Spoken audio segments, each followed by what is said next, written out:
On the trail of pirates, stealing noiselessly down the warpath, which is not visible to inexperienced eyes, come the redskins, every one of them with his eyes peeled. They carry tomahawks and knives, and their naked bodies gleam with paint and oil. Strung around them are scalps of boys as well as of pirates, for these are the Pickaninny tribe, and not to be confused with the softer-hearted Delawares or the Hurons. In the van, on all fours, is Great Big Little Panther, a brave of so many scalps that in his present position they somewhat impede his progress.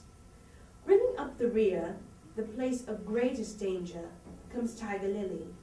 Proudly erect, a princess in her own right, she is the most beautiful of dusky Dianas, and the belle of the Pickaninnies.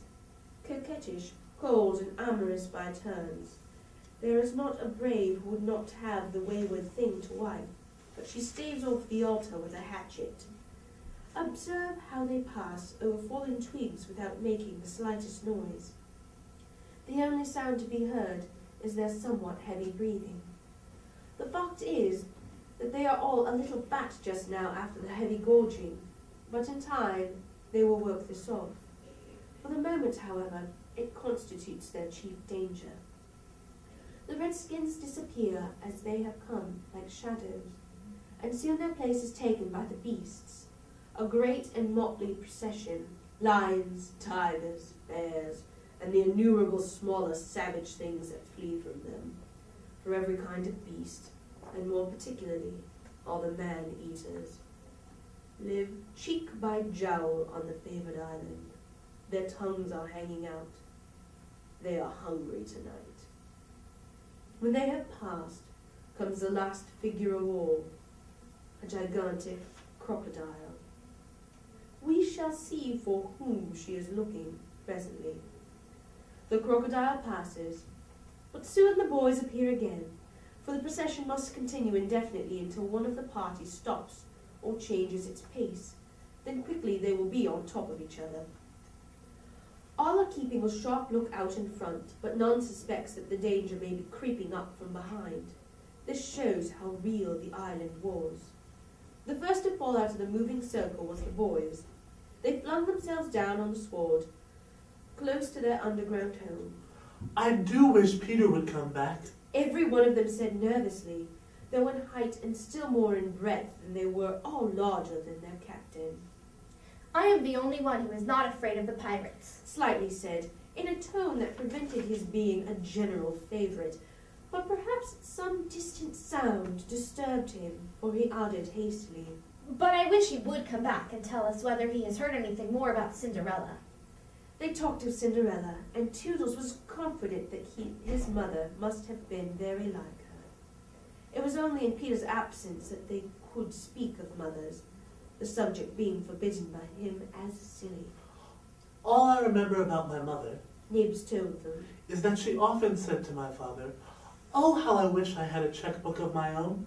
I don't know what a checkbook is, but I should just love to give my mother one." While they talked, they heard a distant sound. You or I, not being wild things of the woods, would have heard nothing, but they heard it, and it was a grim song. Yo ho, the pirate life, the flag of skull and bones, a merry hour, hemp and rope and hay for Davy Jones. At once the lost boys... But where are they? They are no longer there. Rabbits could not have disappeared more quickly. I will tell you where they are, with the exception of Nibs, who has darted away to Rickentyre. They are already in their home under the ground. A very delightful residence, of which we shall see a good deal presently. But how have they reached it? For there is no entrance to be seen, not so much as a large stone, which if it rolled away would disclose the mouth of the cave. Look closely, however, and you may note that there are here 7 large trees, each with a hole in its hollow trunk as large as a boy. These are the 7 entrances to the home under the ground, for which Hook has been searching in vain these many moons. Will he find it tonight?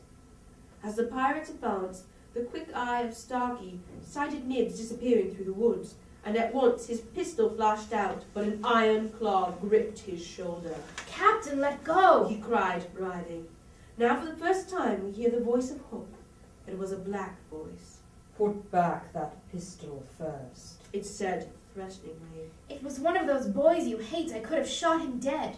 Aye, and the sound would have brought Tiger Lily's redskins upon us. Do you want to lose your scalp? Shall I after him, Captain, Asked pathetic Smee. and tickle him with Johnny Corkscrew? Smee had pleasant names for everything, and his cutlass was Johnny Corkscrew because he wriggled it in the wound. One could mention many lovable traits in Smee.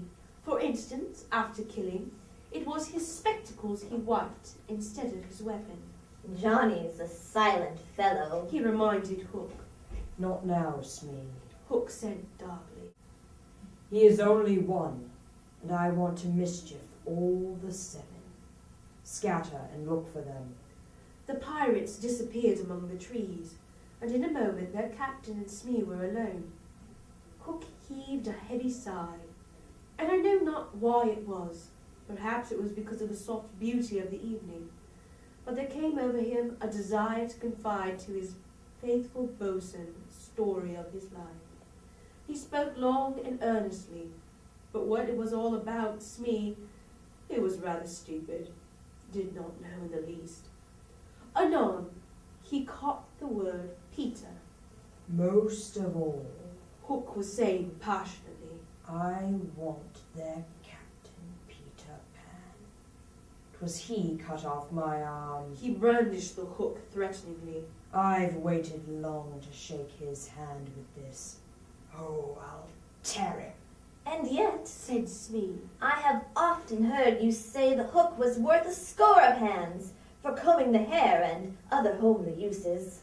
I, The captain answered. if I was a mother, I would pray to have my children born with this instead of that.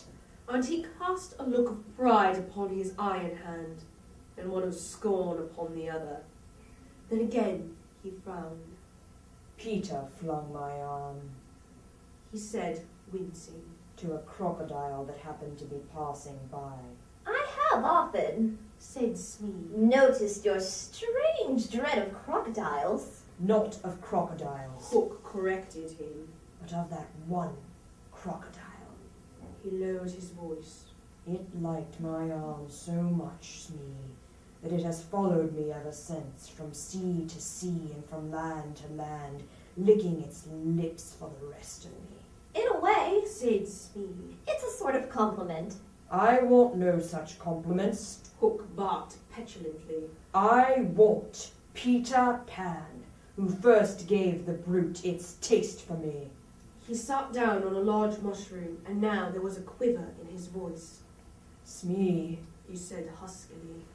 that crocodile would have had me before this, but by a lucky chance it swallowed a clock which goes tick-tick inside it, and so before it can reach me I hear the tick and bolt. He laughed, but in a hollow way. Someday, Said Smee. the clock will run down, and then he'll get you. Hook wetted his dry lips. Aye, He said.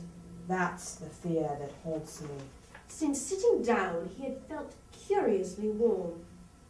Smee, He said. this seat is hot. He jumped up. Odds, bobs, hammer and tongs, I'm burning! They examined the mushroom, which was of size and solidity unknown on the mainland. They tried to pull it up, and it came away at once in their hands, for it had no root.